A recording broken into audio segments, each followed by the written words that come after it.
Alejandro Moreno es doctor en ciencia política por la Universidad de Michigan Ann Arbor.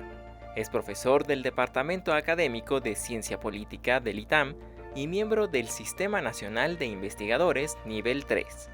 Ha fungido como presidente de la Asociación Mundial de Investigadores de Opinión Pública. Fue vicepresidente de la Asociación de la Encuesta Mundial de Valores en el periodo de 2013 a 2021 y es director operativo del Estudio Latino Barómetro desde 2010. Es autor de varios libros, entre ellos El votante mexicano, Nuestros valores, La decisión electoral, El cambio electoral y La evolución cultural en México, 4 décadas de cambio de valores. Desde 2016 es consultor y director de encuestas y estudios de opinión en El Financiero. Pues aquí estamos con Alejandro Moreno, ya vieron su semblanza, uno de los grandes politólogos de México, encuestadores, opinólogos también. Bienvenido, querido Alejandro. Muchas gracias, John, un gusto siempre verte, gracias por este espacio. Es un placer tenerte aquí, ya lo habrán leído en El Financiero, ¿no?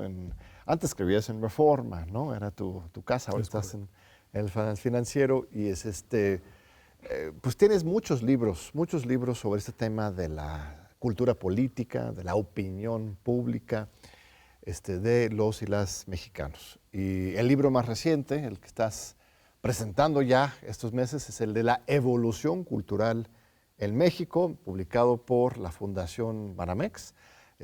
Una edición muy bonita, gratuita, por cierto, cualquiera lo puede conseguir en línea o incluso impreso. Y en que estás recorriendo pues, unos 40 años de cómo somos los mexicanos. Cuéntame un poco de esta investigación en general, la situación de esos estudios de opinión pública en México. Claro que sí, John. Bueno, antes que nada, gracias por el espacio para platicar del libro. Fíjate que hay dos cosas, si me permites mencionar el libro como producción y pasar de ahí al contenido. Pero como bien dices, este es un proyecto de investigación que lleva prácticamente 40 años. Se monta sobre un estudio a nivel mundial, que es conocido como la Encuesta Mundial de Valores. Se fundó, digamos, en los inicios de los 80s. Y México es uno de los países, que ahora son alrededor de 100 países, en donde la encuesta se va haciendo de manera sistemática, continua, con cierta regularidad, desde el principio. Entonces tenemos 40 años. A esto se le suma dos encuestas bastante grandes, bastante pues importantes, que se montan sobre la agenda de la Encuesta Mundial de Valores y que patrocina el Banco Nacional de México, Banamex, como parte de los estudios que también ellos organizan desde los años 70 para conocer y entender a los mexicanos. Se le llamó la serie Los Valores de los Mexicanos. Este es el volumen 7 de la serie Los Valores de los Mexicanos. Me había ya tocado hace 20 años, platicábamos ahora, publicar el volumen 6. Entonces pasan prácticamente 20 años entre los dos volúmenes. Nuestros valores, el de 2005, la evolución cultural en 2025. Y bueno, ¿qué nos dice esta larga serie de datos? Creo que nos va a entretener un poco, pero aquí hago el paréntesis para comentarte la producción del libro. Yo sugeriría, más allá también de leerlos, de tener el placer de saber que la gente está leyendo lo que uno escribe, analiza a través de estas investigaciones, creo que es un libro que vale la pena comentar su producción. Es decir, es un libro atractivo, como tú dijiste, trae una serie de reproducción de pinturas de la colección cultural, del fomento cultural del banco. Y bueno, a mí me parece que en términos de producción vale la pena verlo, hojearlo, mirar las pinturas de distintos personajes, pintores mexicanos, que creo que vale la pena. Banamex tiene una serie de esfuerzos para entender a la sociedad mexicana y los estudios de valores, pues creo que se suman a ello. Los contenidos, 40 años de encuestas, ¿qué nos dicen? ¿Cómo hemos cambiado? Bueno, si nos planteamos tú y yo, y auditorio en el año 1980, 81, 82, específicamente 82, que es cuando se hace la primera encuesta de esta larga serie, estamos entrando en un momento histórico muy interesante, la nacionalización de la banca, justo el inicio de lo que hoy en la narrativa se le llama el periodo neoliberal, salida de un antiguo régimen bajo el mismo partido. Pero aquí la historia del libro se centra no tanto en esos eventos históricos como en su posible impacto en las distintas generaciones de mexicanos. Cuando vemos el libro y nos vamos de 1982 al 2023, que es la encuesta más reciente que se analiza en el libro, pues prácticamente abarca 5 grandes generaciones de mexicanos, las que nacieron antes del final de la Segunda Guerra Mundial, después los de Segunda Guerra Mundial a mediados de los 60, que esto podemos comentarlo, en Estados Unidos se les llama los baby boomers, después la generación X, baby boomers y generación X. En la encuesta de 23 son la mitad de la población, poquito menos. Y a partir ya de 1981 para adelante, con las generaciones nuevas, pues es la otra mitad. La encuesta de 1923 nos divide estas 2 grandes generaciones. Las 2 primeras, y por supuesto una posrevolucionaria, que nació de los años 20 y 30, y de la cual, pues bueno, tuvimos todos los datos en toda la serie, pero por cuestiones biológicas, John, en 2023 prácticamente ya tenemos una muestra muy pequeñita, no podemos generalizar de ellos.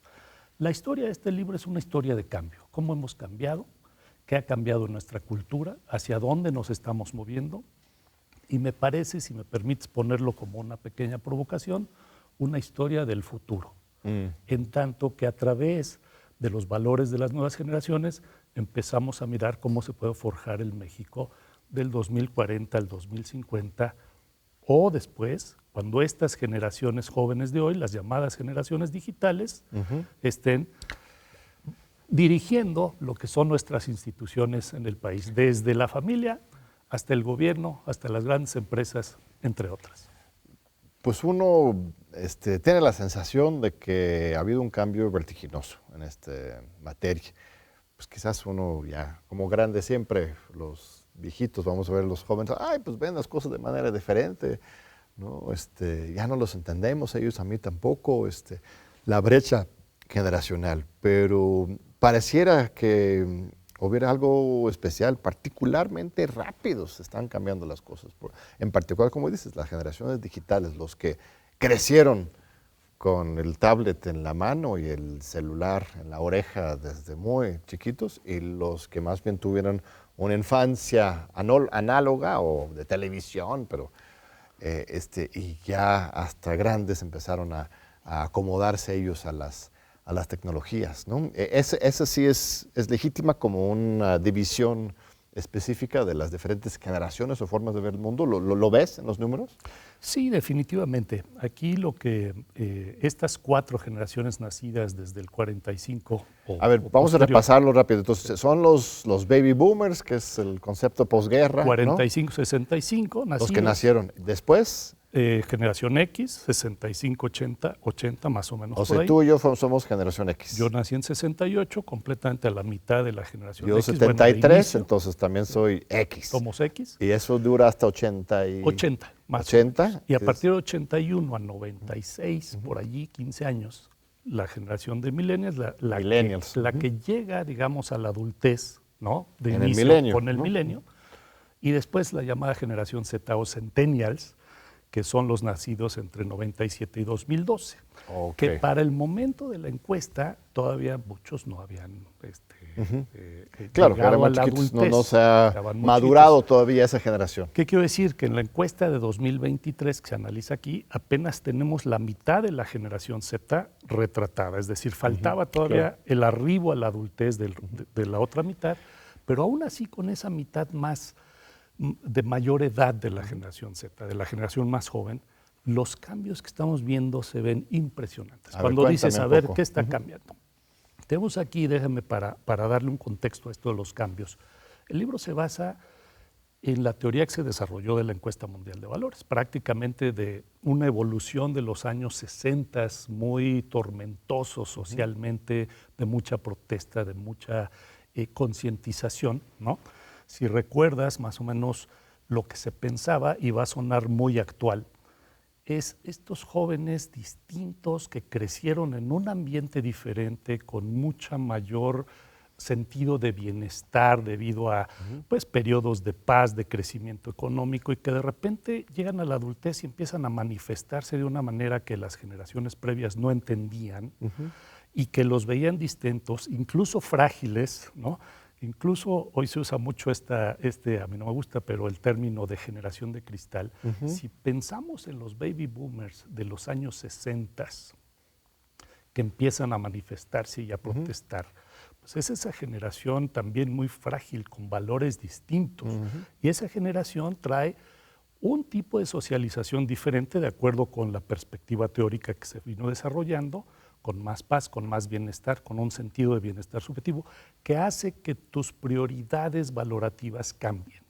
Y al cambiar esas prioridades valorativas, esa cultura, pues también hay un impacto en las instituciones. Sistema de partidos, el estado de bienestar, la legislación, políticas públicas.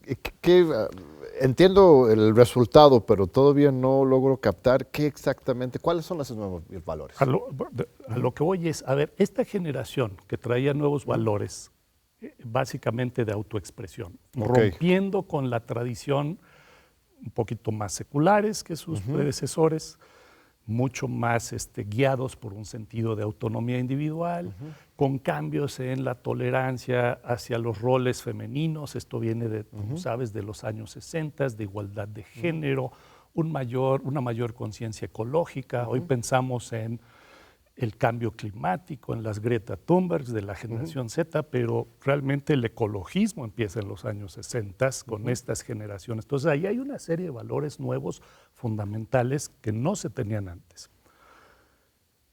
Y de nuevo, parece que al hablar de los baby boomers estamos refiriéndonos hoy en día a estas generaciones digitales, ¿no? Era una generación muy, muy previa. Hoy en día los baby boomers pues es la generación de mayor edad. Claro. Es la que está siendo, digamos, reemplazada. Y en este sentido, el reemplazo generacional, cuando los valores de las generaciones jóvenes son distintos, se da un cambio cultural por reemplazo generacional. Pero estás haciendo una comparación entonces con los 60, o sea, ¿crees que estamos viviendo en un proceso de efervescencia, sino revolución cultural similar a lo que se vio en los 60? Yo creo que hay similitudes. Hay que apuntar ahora las diferencias, hay que ver. El rumbo de cambio de valores que llevan las generaciones nuevas, millennials, centennials de hoy en día, están yendo mucho más lejos hacia mayor tolerancia, mayor equidad, un mayor sentido de igualdad, de respeto y dignidad humana, pero también de ciertas preocupaciones que están señaladas en el libro a través de estas encuestas, que pareciera que esos revolucionarios culturales de los años 60 hoy en día son la resistencia. A ese grado es el cambio cultural. Resistencia entre comillas, déjame ser más enfático aquí. Las generaciones todavía previas, que quedan retratadas en la encuesta en México, iban resistiendo el cambio. Pareciera que no se iban adaptando. Hay una argumentación, y esto se basa mucho en los trabajos del profesor Ronald Inglehart, fundador de la Encuesta Mundial de Valores, que identificaba el cambio cultural como producto del reemplazo generacional, cuando las generaciones nuevas tienen otros valores, pero también de la adaptación o del efecto de conformity o de conformidad de las generaciones previas a esos valores.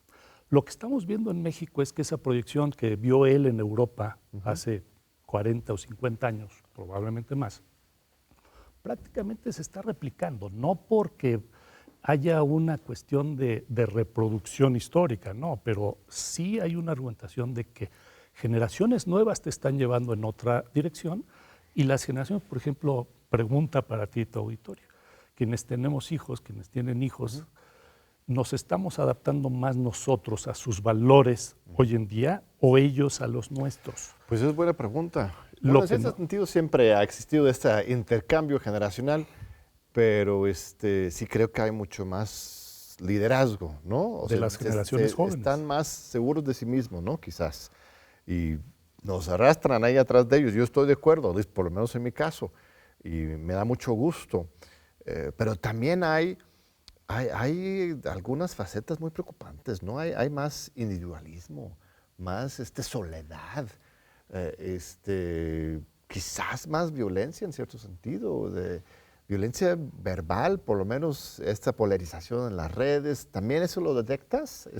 Sí, sí. Porque te escucho, me da mucho gusto, muy optimista, o sea, que le estamos viviendo hoy un proceso de revolución cultural similar a los 60s, basado en nuevos valores colectivos, solidarios, ambientalistas, feministas, pues suena la quinta maravilla. Yo creo que hay mucho optimismo en el sentido de que cuando puedes ver hacia dónde vamos o tratas de... Hay optimismo en esa postura. Si efectivamente en los valores de las nuevas generaciones puedo empezar a prever hacia dónde vamos, utilizo una analogía, una metáfora en el libro, que es que pues, la generación de baby boomers y la generación X somos los que llevamos ahorita la dirección del país. Vamos al volante en las instituciones, desde la familia hasta la presidencia de la República. La presidenta es baby boomer de generación. El presidente anterior era baby boomer. Todavía no hay un presidente de Generation X. Es decir, ahí hay algo curioso. Bueno, de hecho, habría que revisar en qué año nació Peña. Peña Nieto, yo creo que más o menos por ahí. Que sí, ahí habría que checar. Pero a lo que voy es esto. Aunque tenemos el volante en las manos, la dirección, el GPS, hacia dónde vamos, pues viene de las generaciones nuevas, que de alguna manera metafóricamente están sentadas en el asiento de atrás, pero nos van guiando hacia dónde vamos en dirección.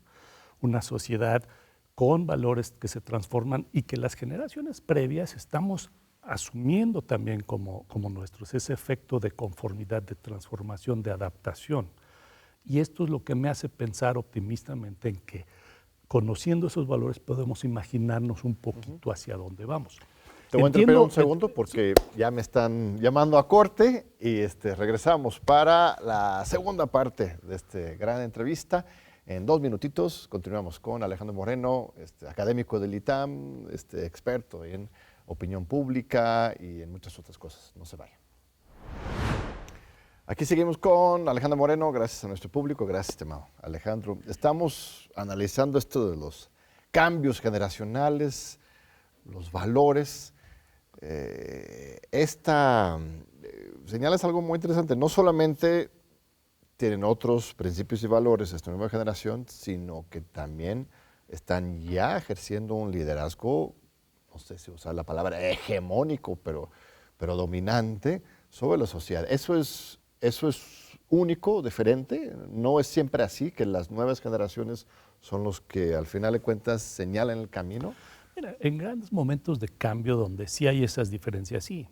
En la historia de la humanidad hemos pasado por periodos y lamentablemente ahí no hay encuestas, obviamente, para irlo viendo, pero donde no hay un cambio cultural, donde no hay cambios tecnológicos importantes, entonces no habría razón por la cual ver diferencias generacionales.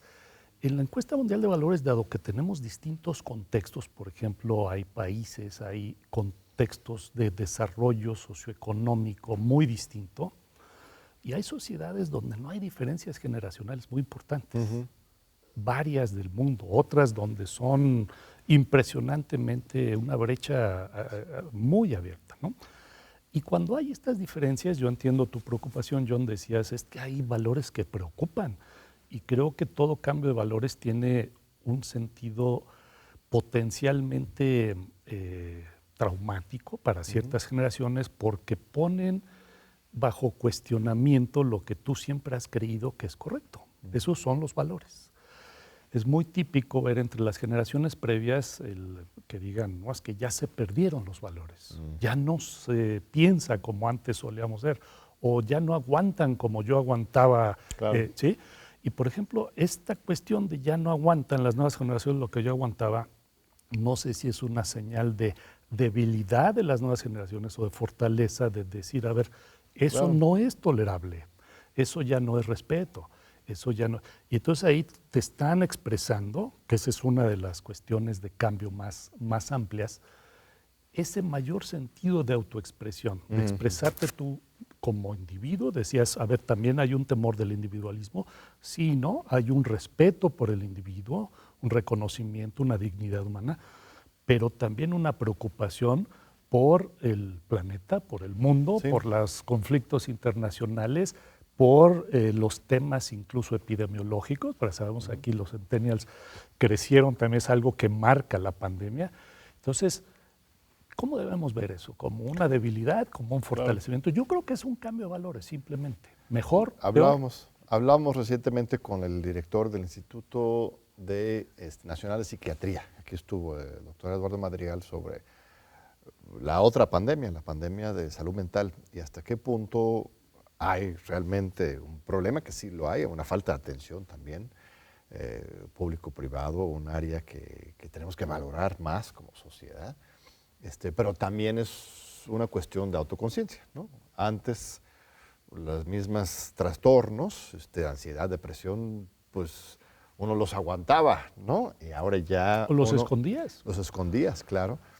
Y ahora ya con mayor conciencia ya la gente lo está reconociendo, y eso puede ser síntoma de una ampliación de enfermedad, pero también puede ser un síntoma de ampliación de conciencia en la misma, ¿no? Lo mismo con las cifras de delincuencia, por ejemplo, ¿no? Cuando suben las denuncias, no necesariamente es porque está peor la inseguridad, es porque más bien estamos ya más confiados de poder denunciarlas a la autoridad. Entonces hay ese doble juego, ¿no? Porque el tema de la salud mental también ya está en el corazón de esta nueva generación. Están muy conscientes del autocuidado y de la necesidad de atender esa parte. Y mucho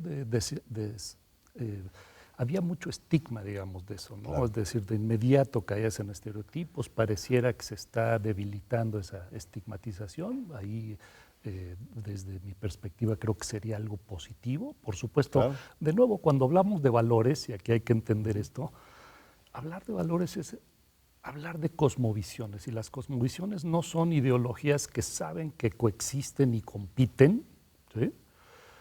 Sino que la cosmovisión es algo que tú no crees que haya alguien que piense distinto a ti, porque esa es la manera aceptable o decente de pensar las cosas. Y esa es la firmeza de una cosmovisión, por eso los valores son tan controvertidos, por eso es que también hay diferencias, luchas de valores.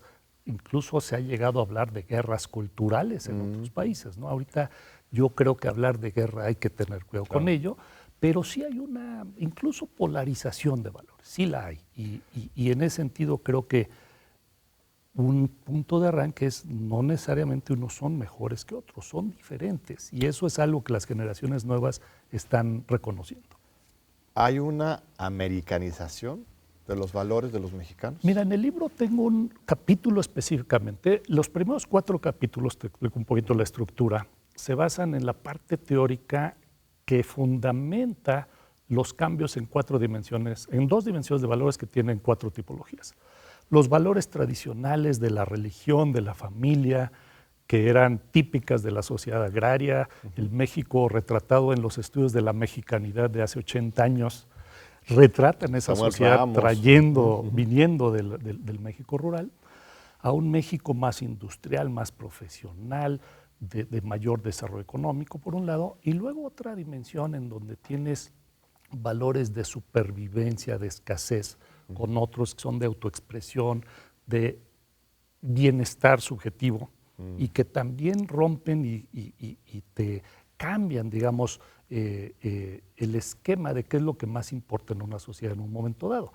En algún momento nos caracterizábamos por este cambio de la tradición a la llamada modernidad, pero ahora estamos en esta tesitura de los valores de supervivencia y de los de autoexpresión. Pero no lo llamarías americanización, entonces. A lo que voy es, a ver, en la segunda parte no es una americanización por 2 razones. En estas 2 dimensiones que te acabo de comentar, podemos mapear con la encuesta mundial de valores distintos países. La sociedad mexicana se ha movido en trayectoria alejándose tanto de Estados Unidos como de Europa. Entonces, en ese sentido no hay una... ¿En cuáles coordenadas? En la coordenada tradicional nos hemos vuelto más tradicionales, a diferencia del mundo occidental, europeo, norteamericano. Lo que pasa es que Estados Unidos también tiene divisiones muy fuertes, pero nos hemos movido en una dirección contraria. Y por otro lado, en donde sí convergemos, aunque se diferencia en este eje tradicional moderno, es en el de la autoexpresión. En ese sentido hay una convergencia. Entonces depende qué eje tomes.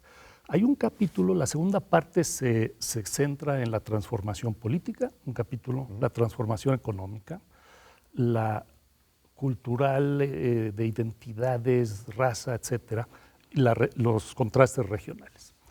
En la económica, básicamente, la pregunta es, ¿qué tanta integración hubo o no a partir de la firma del Tratado de Libre Comercio?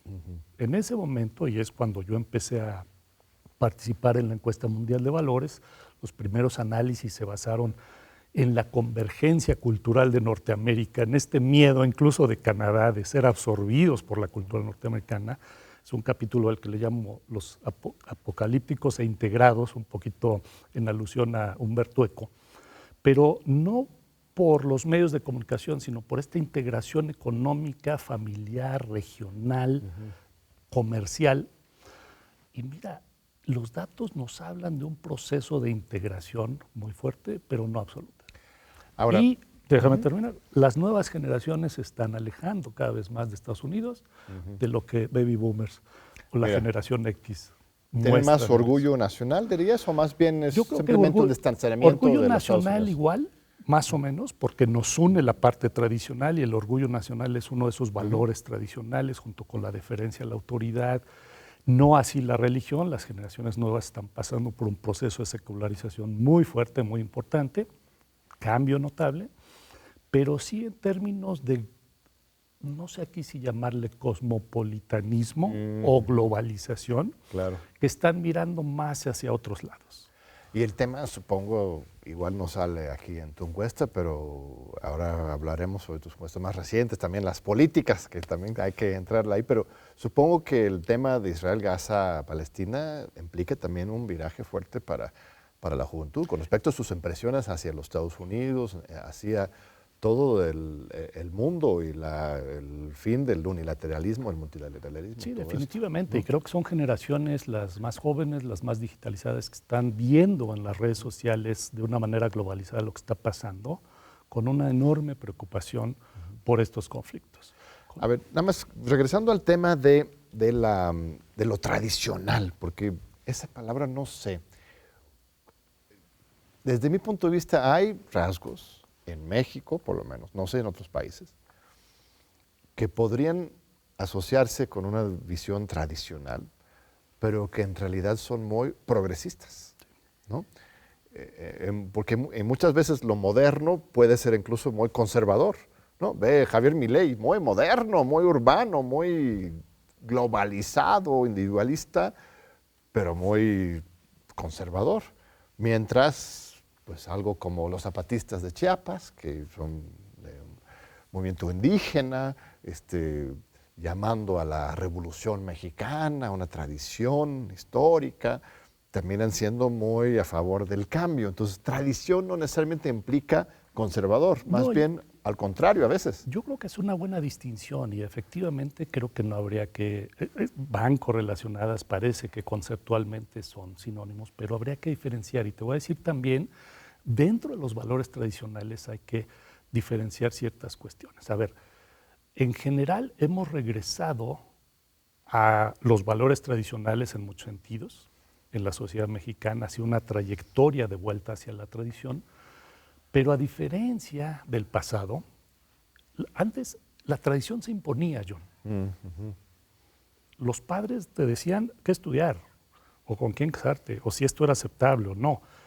Eso prácticamente se ha roto. Ya no hay padres hoy en día que tengan esa, digamos, autoridad o decir, a ver, tú vas a hacer lo que... A lo mejor en comunidades sí, tenemos comunidades donde por supuesto sigue siendo, pero en buena parte de la población juvenil hoy eso está cambiando fuerte. Por otro lado, esta vuelta a la tradición es un regreso por decisión, ya no por imposición. Okay. Yo quiero retomar mis tradiciones, yo quiero vestir con huipil, yo quiero llamarme de cierta manera más tradicional, porque yo lo decido así. Es un poquito, y hago la metáfora con la novela de Como agua para chocolate de Laura Esquivel, de la tita tradicional que está prohibida a hacer su vida y a decidir y a enamorarse y a hacer lo que quiera, es talentosísima, pero la tradición familiar la aprisiona. Con una tita, como la sociedad mexicana de hoy transformada, emancipada, en cierto sentido posmoderna, autoexpresiva, que decide ser tradicional, que decide quedarse en casa, que decide cuidar a su mamá, pero por decisión, no por imposición. Y esa es una enorme diferencia en el concepto tradicional. Lo que estamos viendo es que el concepto de familia va cambiando, pero no por eso la familia ha dejado de ser importante. La religión sigue con mucha fuerza, pero cambiando ciertos esquemas y en muchos casos sí alejándose sin del todo alejarse. Es decir, va cambiando incluso la concepción de la deidad, de la fe, de la religión, de la posible emergencia que puedas tener del uso de los preceptos religiosos o de una comunidad religiosa, más en un sentido de espiritualidad. La deferencia con la autoridad sigue. Las generaciones nuevas tienen jefes, están bajo reglas, bajo expectativas, pero van cambiando su ambiente laboral, van cambiando de alguna manera también las dinámicas profesionales, las relaciones. Entonces, como ves, hay la persistencia de cuestiones tradicionales revisadas, como volteadas de alguna manera, sin dejar de ser tradicionales. Entiendo. Ahora, hay otro fenómeno cultural preocupante, en este caso, lo hemos visto aquí en la UNAM, que es el de los incels, los jóvenes, hombres que están enojados. Es una revancha contra el feminismo, ¿no? Se sienten agredidos y pasan a la violencia. Hubo un caso ya en la UNAM, en el CCH Sur, está muy bien retratado en este documental de Adolescence, ¿no? Adolescencia, muy interesante. No sé qué tan organizados estén realmente como un grupo, pero es una identidad nueva, muy moderna quizás, pero terriblemente violenta y que también nos muestra esta cara oscura de este recambio cultural, ¿no? Mira, ahí en la teoría que da soporte a todo este análisis, que es también derivada de este desarrollo intelectual del profesor Ronald Inglehart, y es que los valores reflejan en lo esencial. Los valores son un reflejo de qué tan seguros o inseguros nos sentimos en nuestro ambiente. Por eso este eje de autoexpresión de un lado, en donde el bienestar subjetivo, la felicidad, la satisfacción, la tolerancia son característicos, destaca con la supervivencia y la escasez. Esta es una cultura de malestar, esta es una cultura de necesidad, podríamos decir incluso de carencias, pero sobre todo de temores ante amenazas. Y no solamente son carencias económicas o materiales. Son carencias, pueden ser culturales también. Emocionales. La amenaza no es solamente la falta de recursos, sino sentirse amenazado hacia lo extraño, valores nuevos, hacia la equidad de género, hacia la diversidad sexual, hacia la diversidad política incluso. Es decir, este tipo de valores son los que alimentan, por ejemplo, pues muchos movimientos políticos que apelan a esta necesidad y que buscan ese apoyo a través de la movilización del miedo, del temor, de las inseguridades, los discursos de odio, los discursos antiinmigrantes, los discursos anti tal cultura o tal movimiento o tal expresión. Y entonces creo que en la evolución cultural, que este es el nombre, el título evoca al libro de Inglehart, que es la evolución cultural a secas, así nada más la evolución cultural, esta es la evolución cultural en México. La argumentación subyacente es que hasta qué grado podemos tomar el bienestar o la seguridad por sentada, qué tanto podemos sentirnos seguros. Y entre más amenazas percibimos en nuestro ambiente, políticas, sociales, de inmigración, sexuales, lo que tú le añadas, pues eso genera ciertas expresiones, ciertas manifestaciones. Y por supuesto, cuando hay un cambio cultural tan rápido, como lo hemos visto en México y en otros países, pues las reacciones, ¿no? ¿Cómo traducirías el backlash como la reacción a eso? Pues puede ser también un fenómeno del cambio cultural. Todo cambio trae su reacción. Y si prevalecen en nuestra sociedad estos sentimientos de inseguridad, que por supuesto prevalecen, no somos los únicos, tenemos una colección de países en el mundo donde se ve esto, pues es esperable tener este tipo de reacciones. Por ejemplo, hay una gráfica, de entre muchas otras, donde La aprobación, por ejemplo, al liderazgo femenino va muy rápido cambiando, o la aprobación a si la mujer tiene el derecho al aborto no va aumentando con rapidez, y cuando se instituye, cuando se legaliza, hay un regreso, hay una contrarreacción. Mira. Y disminuye el apoyo. Entonces, O se lo querían, pero ya que lo ven realizado, de repente o la les asusta. o ¿no? la propia institucionalización te moviliza a lo mejor claro. valores latentes. Habría que ver.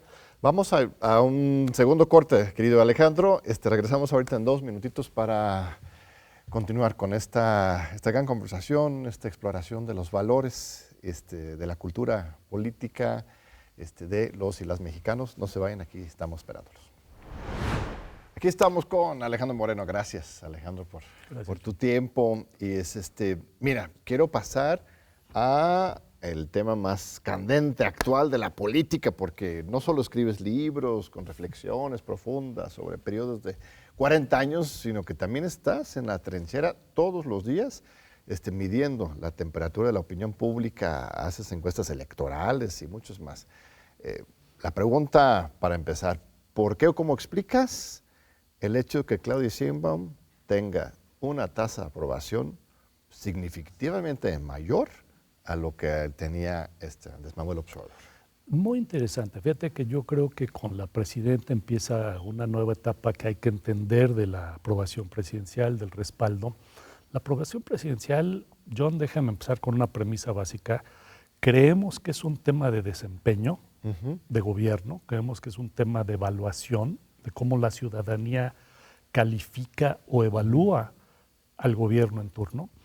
Y sí, sí lo es. Democráticamente incluso suena muy bien que haya esa exigencia, ese monitoreo, esa rendición de cuentas, de resultados de parte del gobierno, pero también pues es una expresión de nuestras identidades y de nuestras orientaciones políticas, ideológicas.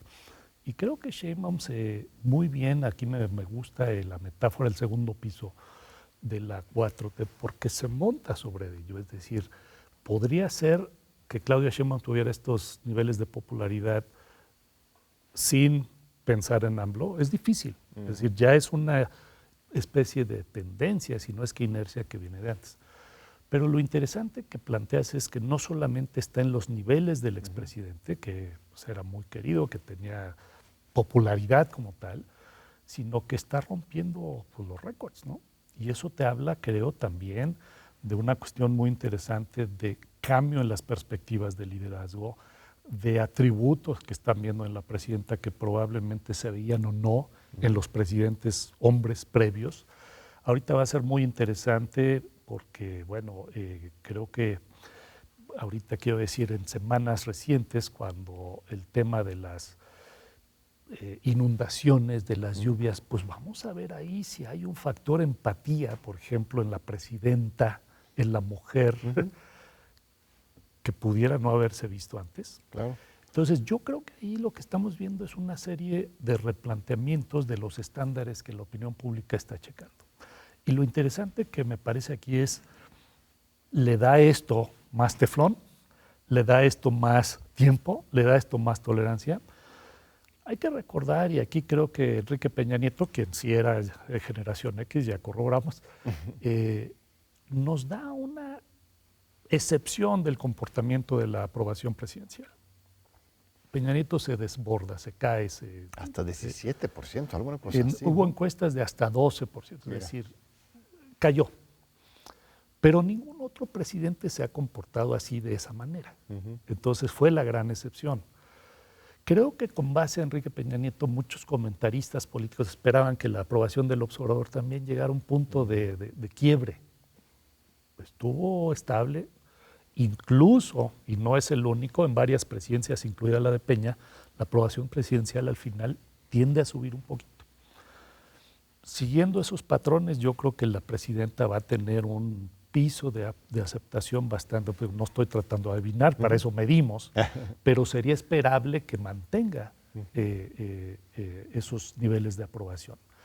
Y de nuevo, creo que lo que hay que analizar aquí es qué otros aspectos que no habíamos detectado con los presidentes hombres masculinos, con esa etapa previa, pues hoy en día la sociedad considera en un liderazgo femenino, me parece muy interesante. Y entre las nuevas generaciones, ¿tiene más o menos apoyo la presidenta? O sea, en esta generación Z, ¿no? Es Sí. la actual, con estos nuevos valores, más feministas, más ambientalistas, ellos sí tienen aún más alta la aceptación. Hay un doble fenómeno que estamos viendo aquí, que en términos de aprobación presidencial la diferencia por edad todavía no es muy notable, se mantiene fuerte.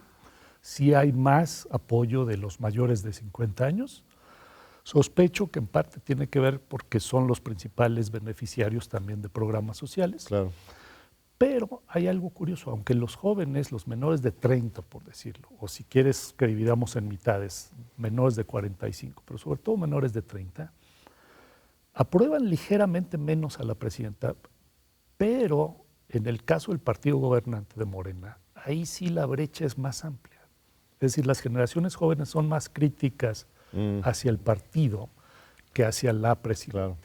Y ahí sospecho, por ejemplo, si están detectando eso, que producciones, digamos, de televisión como la del PRI, para recordar cómo era el PRI en los viejos tiempos, pues van dirigidas precisamente a estos jóvenes que están perdiendo, pues no sé si la fe o la confianza, o siendo un poco más escépticos del partido gobernante, porque además, déjame terminar con esto, sí. que estamos viendo en las encuestas, la aprobación de la presidenta está alta, pero hay una creciente percepción de corrupción. Y eso creo que pega muy fuerte, sobre todo Claro. entre los jóvenes. Te iba a decir lo de Movimiento Ciudadano, por ejemplo, o sea, su campaña ahora en 24 fue precisamente dirigido a ese sector juvenil, y en particular del norte, me parece. Y clase mediero. Clase media, no, pero sí, no sé si esto es un fenómeno como más trompista, ¿no? Hombres del norte, jóvenes, así como esa base de apoyo de Trump, Charlie Kirk y de esa banda, o más bien es un sector más progresista, o ¿cómo ubicas ese sector de jóvenes que se están desprendiendo un poquito del morenismo? Yo creo que hay un poco de todo, es decir, es vamos a llamarle una parte de la comunidad política, un subconjunto de la comunidad política que también tiene diversidad. Pero si hay algo que estoy viendo en ellos es esta creciente escepticismo, que quizás algunos políticos han incluso interpretado como apatía. Pareciera que es una generación más apática, no sale a votar, por ejemplo, en una revocación de mandato, pero están listos para votar en una elección constitucional. Están listos para criticar en redes sociales decisiones o, por ejemplo, una de las cuestiones que vimos en países, en otros países estamos viendo con la generación Z, nos tocó verlo con los millennials en la primavera árabe, pero esta generación Z que responde a la prohibición de las redes sociales e internet y que caen gobiernos por eso. ¿Eso fue en Nepal? ¿Dónde fue? ¿En Nepal? Sí. Entonces, claro, es un caso particular, muy interesante, pero en donde estas generaciones nuevas, aparentemente apáticas, que se ven coartadas en algo que ya no es un privilegio como tú y yo lo vimos, que empezamos a jugar con computadoras ya casi, por lo menos en mi caso, ya casi cuando era adulto, tú mucho más chiquito que yo, pero ellos, como decíamos, como generaciones digitales, tú les cortas el oxígeno, les cortas la electricidad. O sea, es un derecho humano. Y eso te hace llevar a expresarte. Entonces, la pregunta aquí es si coartando, prohibiendo, limitando derechos de intercomunicación rompe gobiernos, pues ¿qué otro tipo de decisiones están listos para protestar? ¿Ves algún apetito en México como para un movimiento trompista? De resentimiento,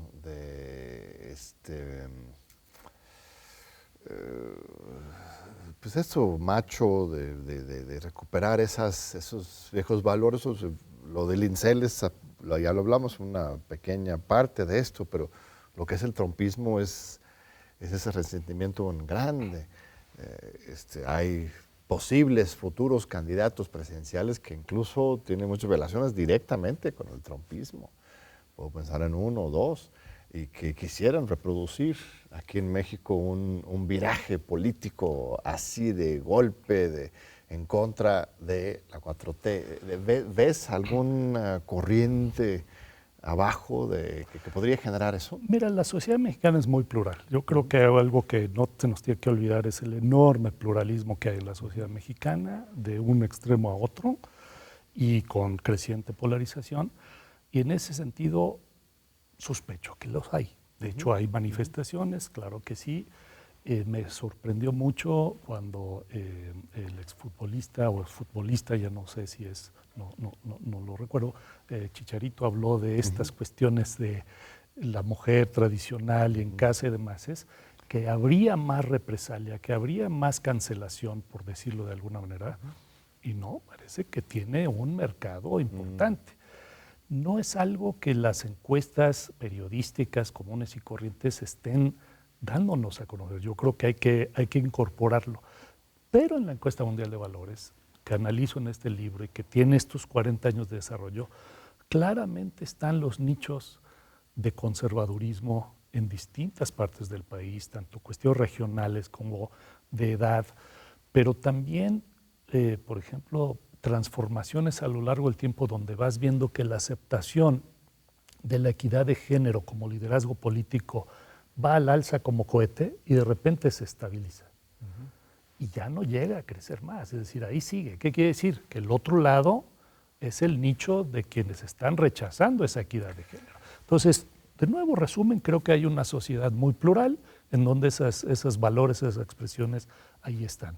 Lo fascinante es cómo sí se contuvo esta reacción machista, misógina en las elecciones. O sea, en realidad no fue un tema, por lo menos públicamente, tan importante el hecho de que era la primera mujer. Para bien sí, claro, vamos por la primera mujer, pero cuando Obama era el candidato en los Estados Unidos había una cantidad de agresiones culturales en contra de la idea de que él pudiera ocupar la Casa Blanca, ¿no? Decían que la Casa Negra, o sea, una cosa brutal. Y aquí, claro, hubo reacciones, pero no de la misma manera. O sea, al final de cuentas, vemos una cultura política bastante tolerante en México, bastante abierta, y eso me parece fascinante. Y mira, cuando vemos estos datos y interactúas, digamos, en las familias, pues hay una autoridad materna también. Esta sociedad tiene mucho de autoridad materna. Ya habíamos estado acostumbrados en muchos sentidos a ver a nivel estatal o a nivel Ciudad de México el liderazgo femenino, una creciente presencia femenina en los liderazgos políticos. Obviamente todavía hay espacios donde falta abrirse más, hay conquistas, como les llaman, ¿no? o áreas de entrada, ¿no? Pero a mí me parece que estaba muy más que dado. Es decir, el cambio cultural de aceptación al liderazgo político femenino había cambiado rápidamente, había cambiado profundamente antes de 2024, y creo que esperar una reacción así no era de la mayoría. Sí habrá quien no esté contento. Tú mencionabas algunos casos de estudiantes hace rato con ciertas manifestaciones. Sigue habiendo nichos de machismo muy fuertes en nuestra sociedad, sigue habiendo nichos de misoginia muy fuertes en nuestra sociedad, pero en general la aceptación del liderazgo me parece que es una mayoría muy clara. Sí, me parece alucinante, porque en los Estados Unidos y Canadá, pues no se pudo lograr presidente, primera ministra mujer, y es en un país supuestamente muy macho, que lo es, que tuviéramos esa conciencia política, me parece que habla muy bien de los y las mexicanos. Ahora, viendo estas tendencias electorales, pareciera que Morena pues ya se instaló. ¿No? O sea, el voto duro del PAN es 15% y el PRI pues está en picada, el PRD ya se fue.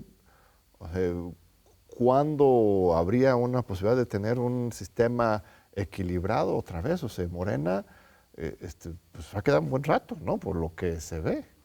Mira, yo creo que hay un aspecto del cambio en el sistema político mexicano muy interesante, con el rechazo a los partidos que hubo en el 18, y posteriormente en cada elección, que se consolida en 2024, pues con un 60%, 61% para la presidenta, un poco menos para el partido gobernante, ahí obviamente fortalecido también con nuestras fórmulas electorales.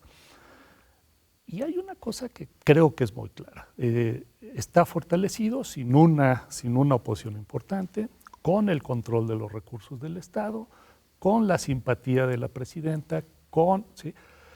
Nunca podemos dar nada por hecho. Hay temas, generaciones nuevas están observando qué va a pasar.